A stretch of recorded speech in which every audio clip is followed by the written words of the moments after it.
This is actually our second event at the Denver Post. Thank you to Dan Petty for helping organize this. Really appreciate it. The Denver Post is a fantastic organization here in Denver. And then real quick, just to tell you a little bit about Crossroads Cultural Center. I'm sure maybe not many of you are familiar with it, but it was really started in New York. There were some friends of ours out there who became interested in the relationship between religion and culture, and more specifically on the ways in which Christianity, by revealing the ultimate meaning of reality, gives new impulse to human desire for knowledge. And from that desire, in 2004, they formed Crossroads Cultural Center to offer opportunities like this, to look with openness and curiosity at all aspects of reality. In other words, for us to encounter people from all walks of life of what we find to be interesting in our lives. We've had many different topics such as science, arts, politics, and now journalism. And it's in 9 cities across the U.S. And I'd also like to, before I introduce our speakers, kind of frame why we're here tonight. Here in Denver, the chapter in Denver for Crossroads, we tend to get together and meet and talk about our culture and our society and our experiences and the people we encounter. And many of the events that we have are from people we encounter. But there are some events that we have based upon what we read in the news and what we become interested in. And more when we met and we spoke and talked, we were talking less about what we were reading in the news and about the news itself and about the headlines, the current political climate, and what different people are saying about the news. And so we wanted to have the opportunity, instead of reading headlines or forming our own opinions, meet with and talk with specific people that work in this industry that can help us get a better understanding of what the news is, who are these people that work in it, and how is it helpful to us.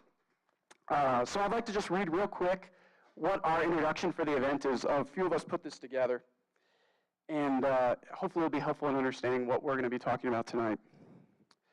We are inundated with news, information, and social media everywhere, all the time. We maybe forget that there are people that work every day to provide news as quickly as possible to accommodate the velocity of our routine and beat their competition. The job of a journalist is not an easy one. The news must be chosen, understood, elaborated, and finally published. Surrounded by an infinite number of outlets and opinions, we still struggle to understand what is true. Sometimes we find ourselves reading a specific newspaper or ignoring a certain source to reinforce an idea we already have. Sometimes it looks like reality is only an excuse to support a previously developed point of view. In this jungle of information, we find ourselves even more lost and confused. How can we face this inevitable confusion, and can news agencies help us? And so I'd like to introduce the 3 people tonight that will hopefully help us answer this question. The first is in the middle there, Tim HERRMANN. Tim is a member of the Permanent Observer Mission of the Holy See to the United Nations. He covers matters concerning human rights and development under the General Assembly and the Economic and Social Council.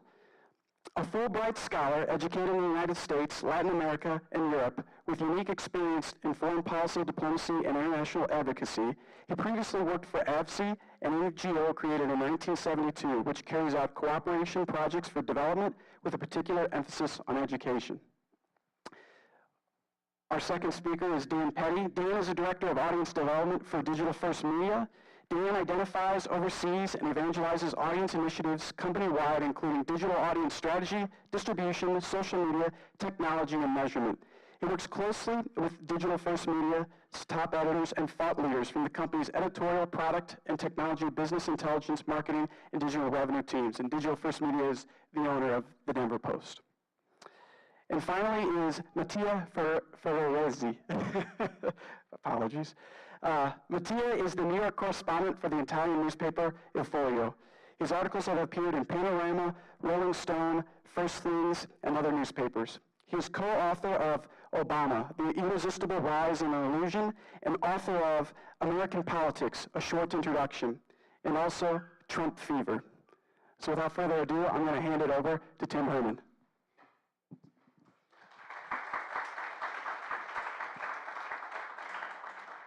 Thanks a lot, Mike, for that introduction, and yeah, again, thank you to Dan for offering to host us tonight. I think what's interesting, at least to me, when I was talking with the 2 of you also beforehand, is that all of us, especially now after the elections, are immersed in the news. I think all of us have been reading probably a record number of articles on Trump and on politics, more than I think, at least personally, I ever have. And I was struck also in a conversation we were having, and both of you were saying that the last couple months have been record-breaking for the news in terms of readership, specifically because of the rise of Trump, right? So I think this is a really unique time for us to engage in a serious way in exactly why we look to the news, why we want it, why we consume it, and what its purpose really is ultimately. I think it's even a good idea perhaps to start there. So my question would be for both of you. First of all, what is the news, right, from your perspective and your experience, and what does it mean to be a journalist? And we can start with Dan. Well, thank you so much for the introduction, Mike, and everything, and thank you for having me here. So just by way of background, I spent 8 years at the Denver Post in a variety of digital roles. Social media editor, spent some time in sports, was most recently a senior editor a couple weeks ago, moved up to the corporate parent to oversee audience development. Basically, in what that translates to is trying to get more people to read our stuff on digital platforms, because that's where the industry is going. That's where I'm willing to bet most of you, if you've consumed any news today, have probably consumed your news on a phone. So what is the news? I think really simply it's information, and I'll speak from a local perspective, information about your world that helps you become an engaged citizen, informs you in some way to govern yourselves, to be able to make informed decisions about the world in which you live. So being able to understand why there are so many potholes in the roads around Denver, and then why that is and what you can do and what people are doing to maybe fix a problem as local as that, or on a much broader scale, understanding everything from macroeconomic trends to political trends, understanding your world so that you can become a more informed and engaged citizen and participate in democracy and understand what it is to be an engaged and active citizen. So our job is primarily to give you those tools, to give you that information in order to, again, be able to make those decisions. Yeah, I would, thank you, Mike, for the generous introduction, and thank you everybody for coming here tonight. I would just start from a fact that may seem obvious to many of us, but I want to underline, because I think it's not in a way, that the news is primarily and essentially a product, something we produce. There is a sort of manufacturing process, as opposed to the news being something that we find like in nature. We find the events in nature, but I would draw a clear distinction between events and news. News are already product, which implies, I believe by definition, that reflects essentially the view or the mindset or the background of the people that produces that. So what I'm trying to say is that news, as I experience it, is clearly already in the world of manipulation, and I'm using this word cautiously, but in a way I think is exactly what it is, and I'm not even suggesting it's a bad thing. I'm saying that's this is a fact to me. The fact that we are moving into an area where a story is always told by someone, and I believe that. I mean, bear with my European background. I believe that Cicero, when he described the use of the goals of rhetoric back in the days, he sort of like found exactly what the goals of journalism is, and I still think nowadays his definition is great, and is like teach, delight, and move in the sense of like moving the opinion and moving people doing something, as Dan was suggesting. I wouldn't discount teach and delight, and I think that I would put an emphasis on the teach, but we can get more through. Yeah, I think I'm interested in this idea, and that you're both describing, but that you're highlighting in particular, which is that the news is a product. So that implies two things from my perspective. One, that implies a consumer, so someone who's looking for that product, and then someone who's producing it. Dynamic looks like. So, for example, when you're writing or when you're looking at social media and organizing it,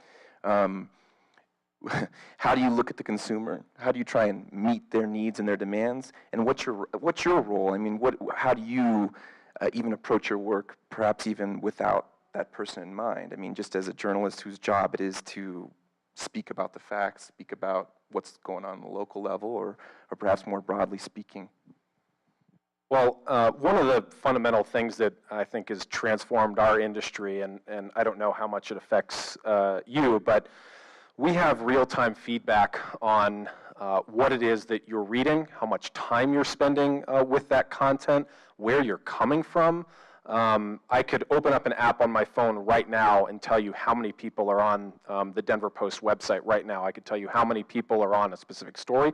I could tell you that in many cases, some of the longest articles we have, I can tell you that people are spending 2, 3, and 4 minutes with that content, and that 50% of them have come from Facebook, 10% have come from Twitter, and they're engaging on average, like I said, a certain amount of time.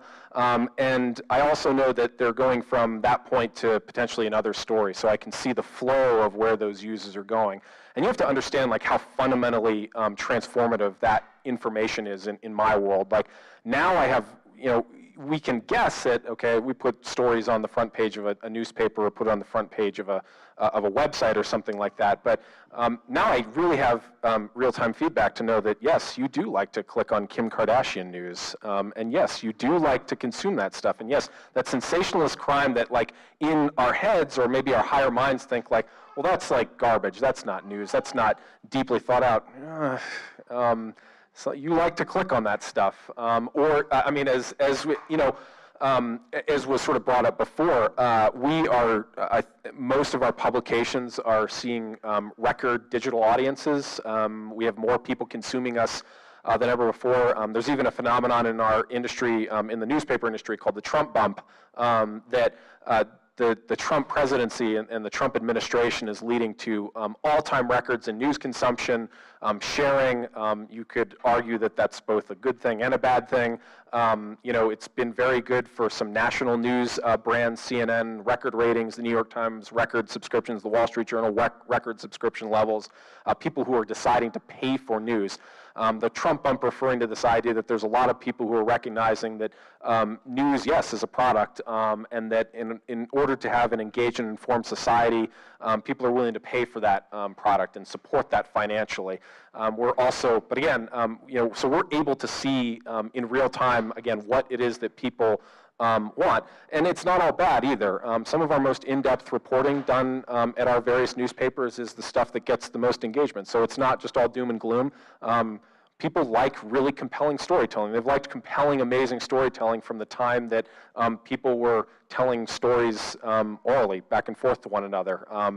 And so, again, the big difference is that now we're not just, it's not a room full of editors deciding or reporters saying, well, this is what we think is news. Like, yes, there's a part of that, but we also have actual feedback from the audience that's telling us, at least in some sense, what it is that you're actually interested in. Instant, real-time feedback. I speak exactly probably on the opposite side of this debate because That's of why the we're nature. Yeah, no, because of the nature of not because I disagree necessarily, but because of the nature of the work I'm doing. I work for a tiny newspaper headquartered in Rome, and I'm the U.S. correspondent, so I cover the U.S., which is a big topic. And the interesting thing is that it's more newspaper very. You could call it cold or slow in the sense that it's now following the breaking news, is more about analysis, providing context, in-depth stuff, and making people understand the broader picture as opposed to follow Trump's tweet all the time. Maybe we put few tweets together and make a scenario out of it. But the point is that when my company was founded in 1996, the editor-in-chief sort of found the money to sort of make a absolutely weird business model and probably unsustainable. So I will be looking for a job soon. No, I'm kidding. It's on record. No, his informal and paradoxical motto was like, finally, we can do a newspaper that nobody reads, which is, of course, is a paradox, but I think it encapsulates an idea that is like, we're doing a newspaper because reporting on things that we think are important. And in a way, we don't care about what people want.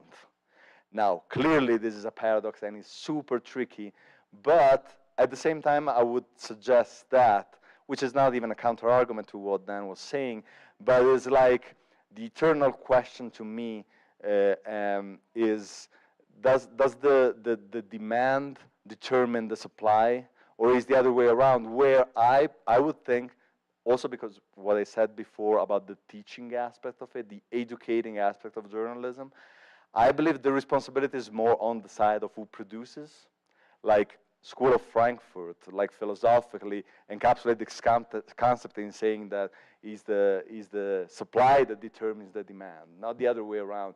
And in a way, I'm always tend towards saying, like, yes, it's true that people ask for some type of content and the industry react accordingly.